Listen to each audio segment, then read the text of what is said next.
Kalena dhammat sawanang etamang kalamutamang.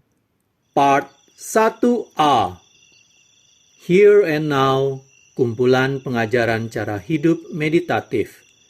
Judul asal, Simply This Moment, a collection of talks on Buddhist practice.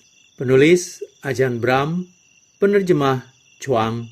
Penyelaras, Tan Swan Santa Cita. Penyunting, Handaka Wijananda. Penata, Intan Dita Diwara. Penerbit, Ehipasiko Foundation. ehipasikofoundation@gmail.com. Cetakan pertama, April 2017. Konteks: salinan ceramah dalam buku ini, jika tidak diberi keterangan lain, disampaikan kepada para biku di Bodhinyana Monastery, Serpentine, Australia Barat. Topik utamanya mengenai perenungan bijak, hak asasi manusia, tuntunan meditasi, dan sikap mental dalam menjalani hidup menuju keterbebasan sejati. Kebebasan yang dijunjung tinggi bukanlah kebebasan punya keinginan, namun kebebasan dari keinginan. Cara tutur Ajahn Brahm mengenai kebebasan bertanya, kebebasan ekspresi, dan kebebasan batin sungguh menarik dan mengejutkan. Senarai isi. 1. Jalan dan sarana menuju jhana. 2. Apakah diri itu? 3. Membersihkan batin dari racun. 4. Aho sukang, bahagianya. 5. Ketaklekatan. 6. Mekarnya teratai. 7. Menjalani dhamma. 8. Hak asasi manusia dalam ajaran Buddha. 9. Meditasi jhana. 10. Realitas terkondisi. 11. Ketenang seimbangan. 12. Perenungan yang mendukung keterbebasan. 13. Luapan batin. 14. Melaparkan macan sampai mati. 15. Hukum sebab akibat. 16. Menghancurkan rintangan batin. 17. Aku tahu kamu marah. 18. Antara pengamat dengan yang diamat. 19. Keheningan sempurna. 20. Akhir segalanya. Bab 1. Jalan dan sarana menuju jhana. 14 Juli 1996. Buddha mengatakan dalam Latu Kikopama Sutta bahwa kebahagiaan yang terpisah dari nafsu indera dan kesenangan, yang terpisah dari berbagai dhamma yang tak bermanfaat, mesti dikejar, mesti dikembangkan, mesti ditumbuhkan, dan semestinya tidak ditakuti. Lihat Majjhima Nikaya 66.20-21. Saya ingin mengambil kesempatan pada malam ini untuk menyampaikan kepada Anda ceramah mengenai proses meditasi yang membawa pada jhana. 2 minggu retret musim hujan baru berlalu. Inilah waktu yang tepat untuk ceramah seperti ini. Begitu banyak aktivitas luar telah padam, dan batin maupun badan semestinya sudah mulai tenang. Batin mestinya kini mencondong ke keadaan yang hening dan damai. Maka, inilah waktu yang tepat untuk membicarakan bagaimana mestinya kita menanggapi batin ini agar dapat menuntunnya menuju kedamaian dan sukacita mendalam yang sangat bermanfaat. Banyak dari antara Anda telah mendengar ceramah saya mengenai hal ini. Jadi Anda mungkin mendengar banyak hal yang diulang. Tapi karena ceramah ini tidak direncanakan sebelumnya, maka akan ada keterangan yang belum Anda dengar dan itu akan bermanfaat bagi Anda.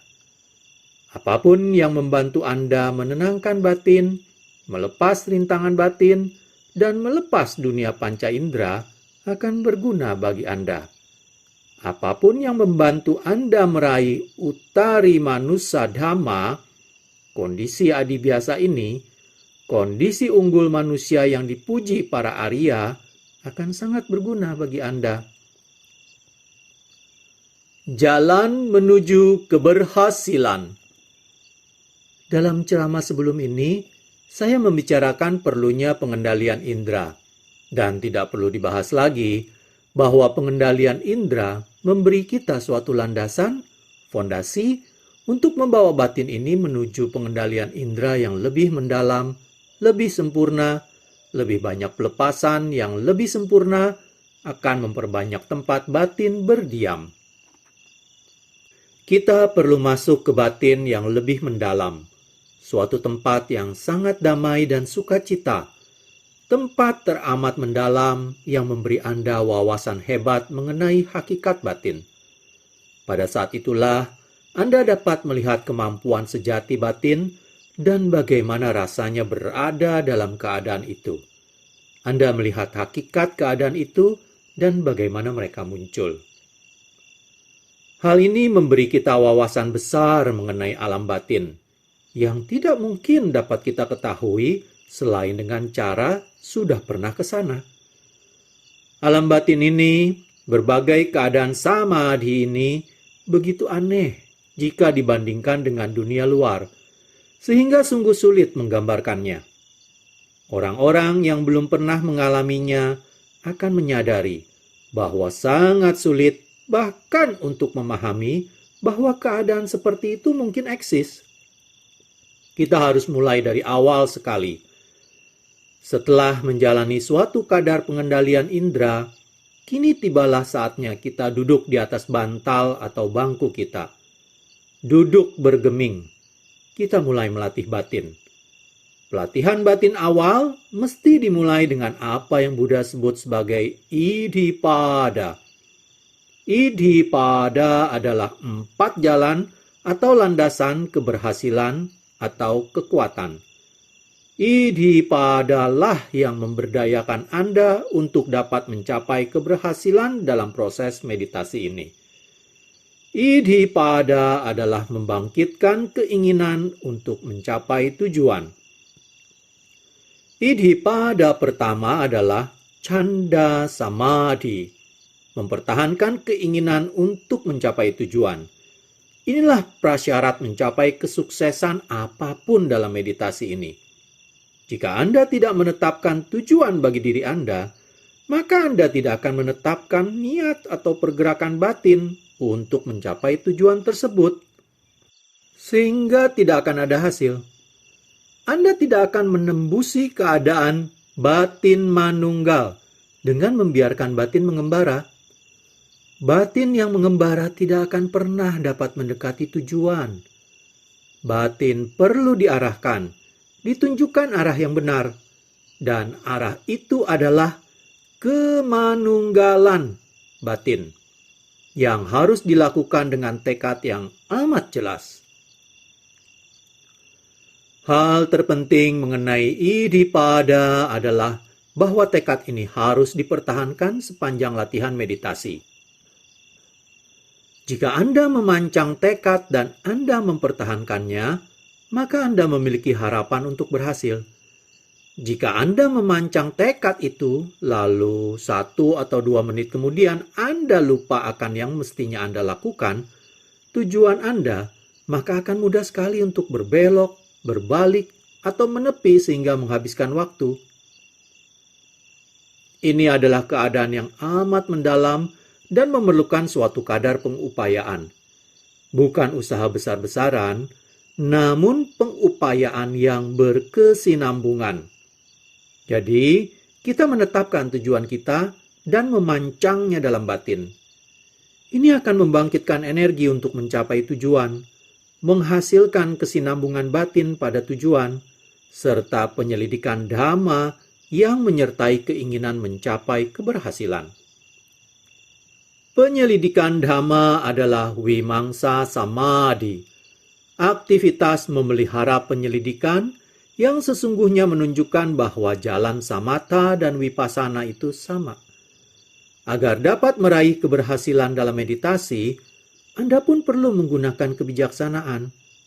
Anda harus memanfaatkan niat, energi, kesinambungan batin pada tujuan, dan kemampuan kebijaksanaan yang dibangkitkan melalui penyelidikan dan bertanya. Agar dapat mencapai keberhasilan, semua faktor ini mesti dalam keadaan berfungsi dan perlu dipelihara sepanjang meditasi. Ketika saya mendefinisikan kata samadhi sebagai memelihara hal-hal ini, Anda bisa melihat bahwa jika Anda memelihara iddhipada, jalan keberhasilan, berbagai fungsi batin ini, maka meditasi Anda akan berhasil. Jika Anda tidak memelihara berbagai fungsi batin ini, maka meditasi tidak akan berhasil. Malahan, kita akan lupa. Menetapkan tujuan sangatlah membantu pada awal meditasi untuk menetapkan suatu tujuan dengan jelas dalam batin. Tujuan tersebut haruslah dapat diraih, namun sekaligus menguji Anda, alih-alih sekedar duduk meditasi untuk melihat apa yang akan terjadi. Apa yang terjadi adalah kemungkinan batin Anda akan berkeliaran, terutama jika Anda belum berada dalam kondisi ketenangan mendalam. Menetapkan tujuan adalah sarana untuk membangkitkan iddhipada. Jangan takut memiliki keinginan mencapai suatu tujuan. Kita tadi baru saja mendaras Dhammacakkappavattana Sutta, Samyutta Nikaya 56.11. Pembabaran pertama Buddha. Dalam ceramah tersebut, Buddha berbicara tentang kebenaran Arya. Kebenaran Arya kedua adalah sebab duka atau dukkha samudaya. Penyebab duka adalah nafsu yang membawa menuju kelahiran ulang, yang mencari kesenangan di sini dan di sana, dan yang berkaitan dengan kesenangan dan nafsu. Nafsu ini disebut kama tanha, nafsu akan kenikmatan dunia panca indera, nafsu untuk eksis, dan nafsu untuk musnah. Ini adalah nafsu yang memunculkan kelahiran ulang. Kebalikannya adalah keinginan menembusi jhana demi mengakhiri kelahiran ulang, dan itu adalah bagian dari iddhipada. Karena keinginan itu membangkitkan jalan Arya 8 faktor serta 7 faktor pencerahan. Saat Anda memiliki kesempatan untuk bermeditasi, buatlah yang ingin Anda peroleh dari meditasi itu menjadi jelas dan pancanglah tujuan itu dalam batin Anda. Tujuan yang saya anjurkan adalah menembusi jhana pertama. Karena hal itu akan melengkapi Anda dengan pengetahuan dari pengalaman langsung mengenai suatu keadaan adi duniawi.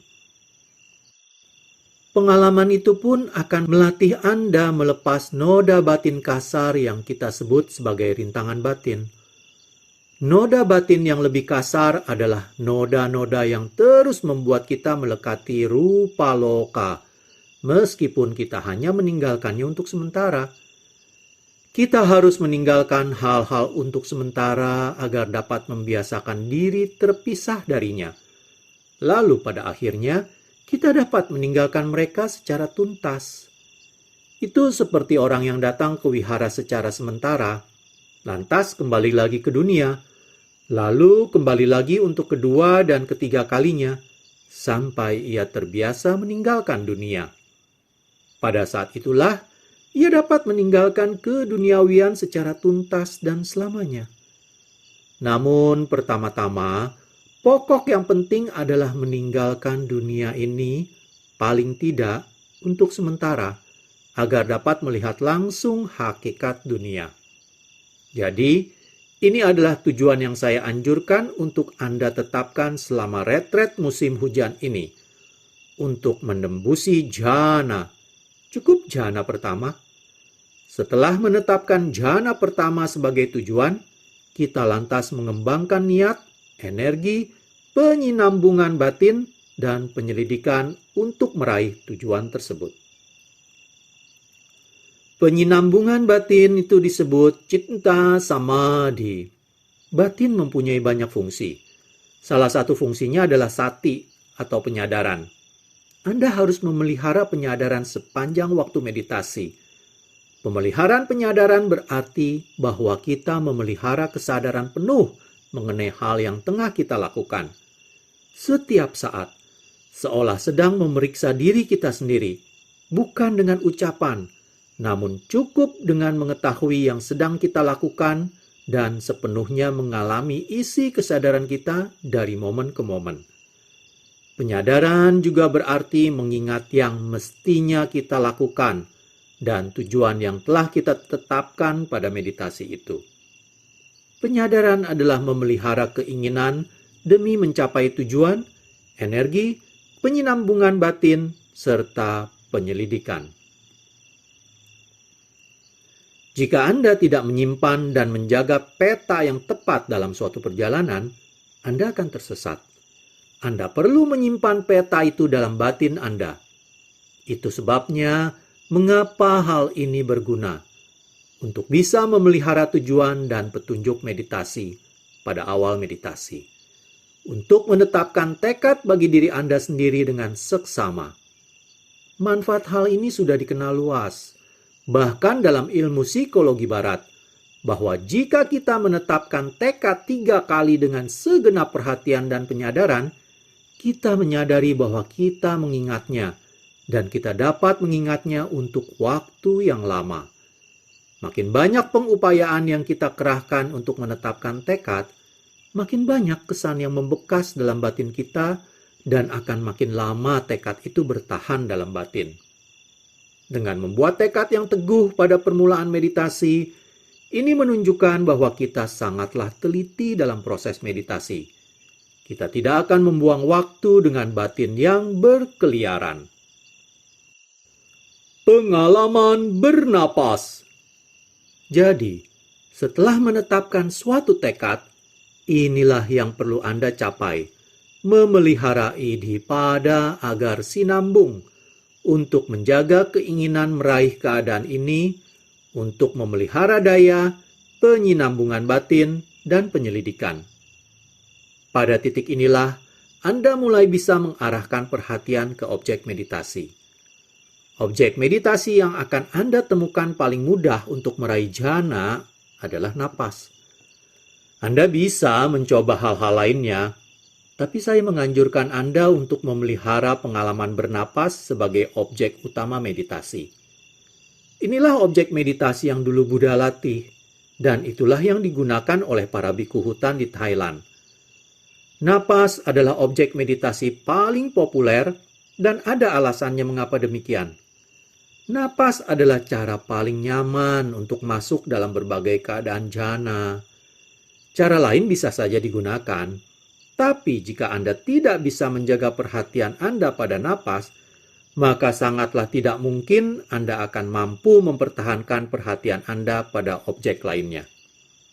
Kemampuan batin untuk menyinambungkan perhatian inilah yang merupakan fungsi samadhi, dan fungsi inilah yang menuntun kita menuju berbagai jhana. Objek meditasi tidaklah sepenting kemampuan kita untuk memegangnya. Jika kita akan menggunakan napas, ada beberapa trik yang sangat berguna. Cara piawai pertama adalah memastikan bahwa Anda mengawasi sensasi napas, bukan pikiran tentang napas. Ada perbedaan besar antara mengalami sensasi dengan komentar.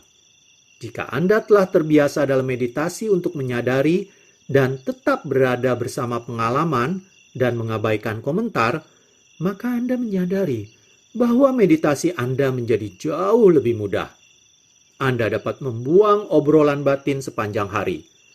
Buatlah tekad bahwa Anda akan berusaha mengekang komentar yang Anda buat dalam hidup dan lebih berpenyadaran terhadap pengalaman polos kehidupan. Penetapan tekad itu akan membangkitkan penyadaran yang diperlukan untuk menghentikan celetukan batin. Anda tidak mendengarkannya. Anda tidak tertarik akan obrolan itu. Anda lebih tertarik pada pengalaman nyata. Kedua, saat Anda tengah mengamati napas, alamilah pengalaman napas secara penuh. Jangan memikirinya, jangan mencatat, jangan mengatakan apapun tentang napas. sekedar sadari saja. Makin Anda mampu menyederhanakan objek meditasi, makin kuat objek meditasi itu. Inilah alasan mengapa saya menganjurkan Anda untuk memusatkan perhatian Anda pada napas dan tidak memikiri mengenai tempat terjadinya pengalaman itu atau lokasinya di tubuh Anda. Jika Anda memikiri lokasi napas di tubuh, kekhawatiran itu menimbulkan terlalu banyak kesadaran akan tubuh. Dengan kesadaran tubuh akan muncullah keresahan tubuh, seperti perasaan menyakitkan dan menyenangkan, panas dan dingin, gatal, mulas dan nyeri, dan perasaan lainnya. Apapun perasaannya, tubuh ini sesungguhnya adalah tumpukan perasaan menyakitkan dan menyenangkan. Perasaan itu sahut menyahut bagai bunyi tiada henti, yang tak akan pernah memberi kita kedamaian atau kelegaan. Jadi makin cepat kita mampu melepas perhatian kita dari tubuh, makin bagus untuk keberhasilan dalam meditasi. Cukup sadari pengalaman napas dan jangan merecoki diri mengenai lokasi napas itu di tubuh. Cara menggunakan pengalaman napas untuk menuntun Anda menuju jhana adalah sebagai berikut. Tugas pertama adalah untuk mampu menyinambungkan perhatian Anda sepenuhnya pada napas.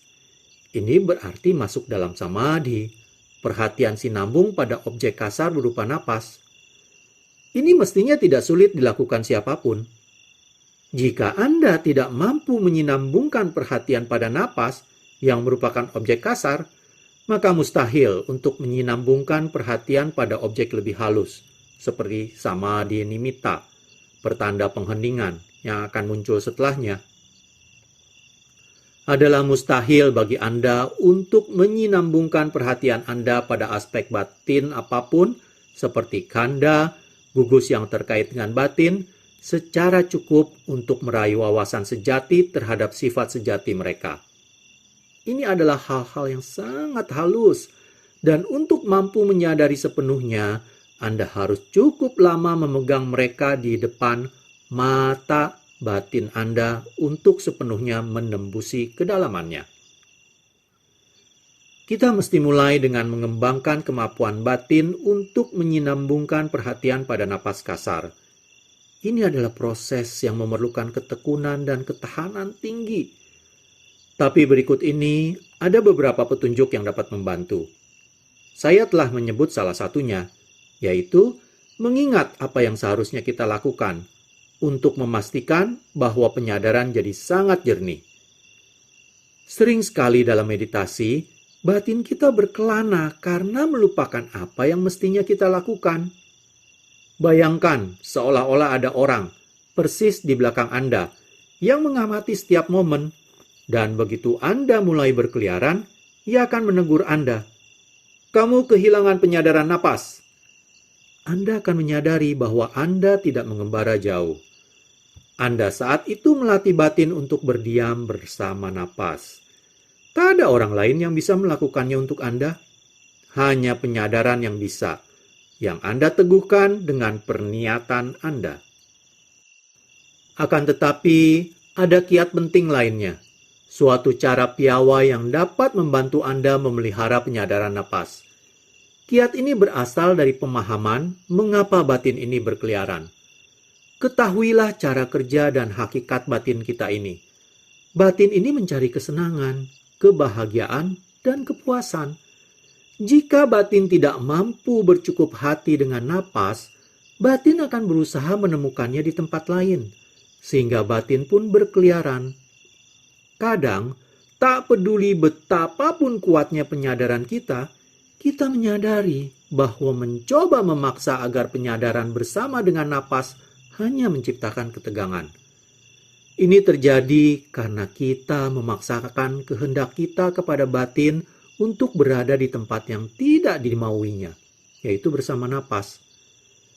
Cara mengatasi masalah agar batin berdiam bersama napas tanpa perlu terus-menerus mengerahkan penyadaran dan kekuatan tekad besar-besaran adalah dengan membuat napas jadi menyenangkan.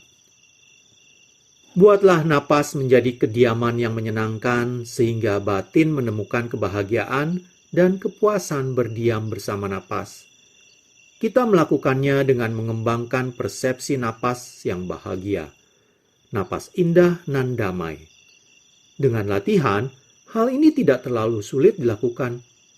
Jika Anda mampu mengingatkan diri Anda ketika sedang bermeditasi untuk mengembangkan persepsi kesenangan dan kebahagiaan dengan napas, Anda akan menemukan bahwa batin akan berdiam bersama napas dengan sangat mudah. Cara melakukan hal ini adalah dengan mengembangkan cinta kasih terhadap napas. Cinta kasih pada suatu objek hanya melihat aspek yang positif, menyenangkan, dan indah dari objek tersebut.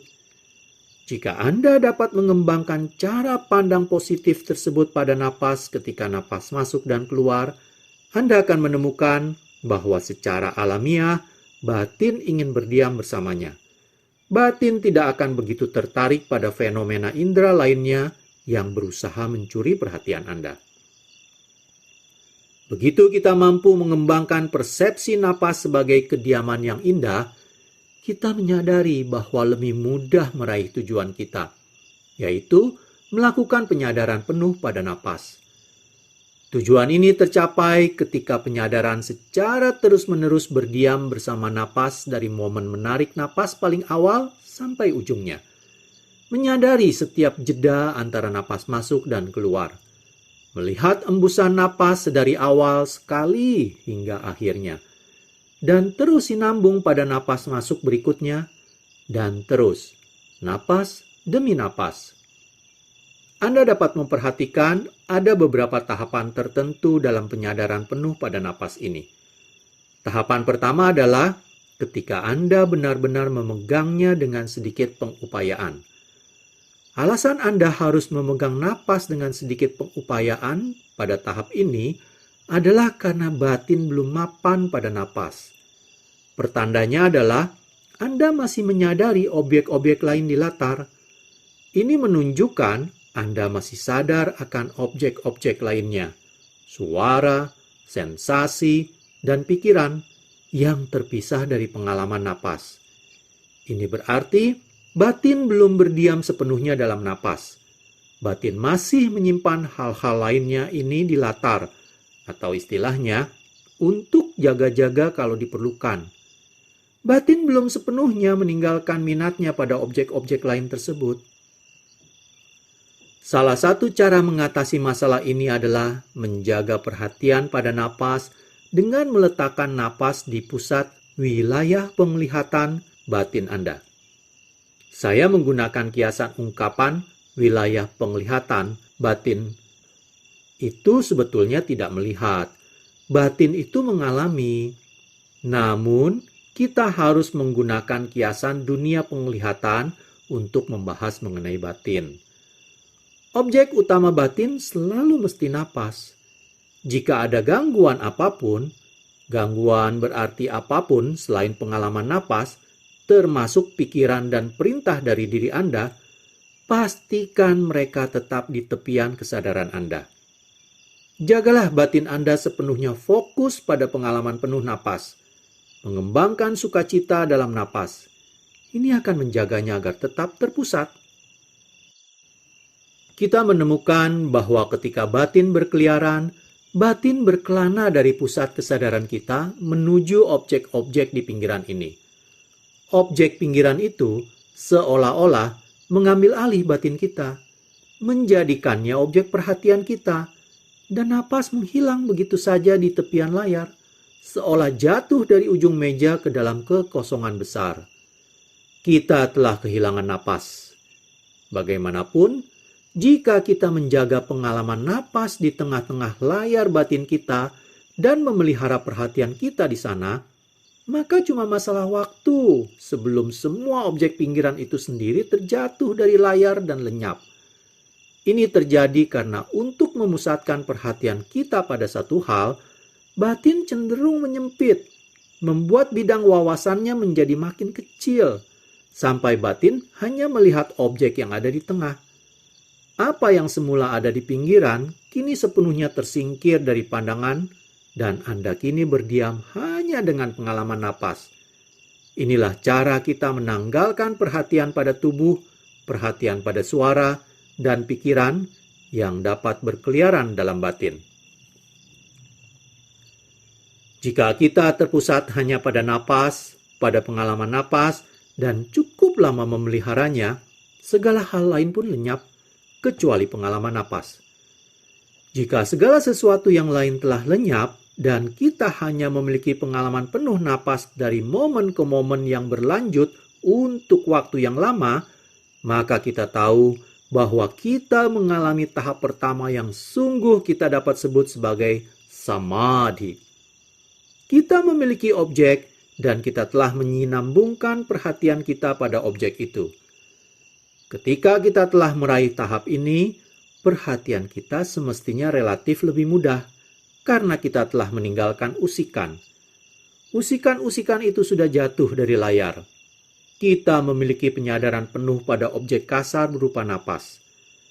Dalam Anapanasati Sutta, Majjhima Nikaya 118, tahap itu disebut Sabbakaya Patisangvedi, mengalami keseluruhan tubuh napas. Keseluruhan tubuh napas berarti hanya napas belaka, sepenuhnya pada napas. Sepenuhnya berarti bahwa tidak ada ruang bagi apapun yang lain. Pada tahap ini, usikan lain tidak lagi memiliki akses untuk masuk ke dalam batin. Saya hentikan dulu sampai di sini pembacaan subbab pengalaman bernapas dari bab 1, Jalan dan Sarana Menuju Jana. Pada part 1b, saya akan menyelesaikan pembacaan bab 1 ini dengan melanjutkan pembacaan subbab pengalaman bernapas. Terima kasih. Kalena dhammat savanang etamang kalamutamang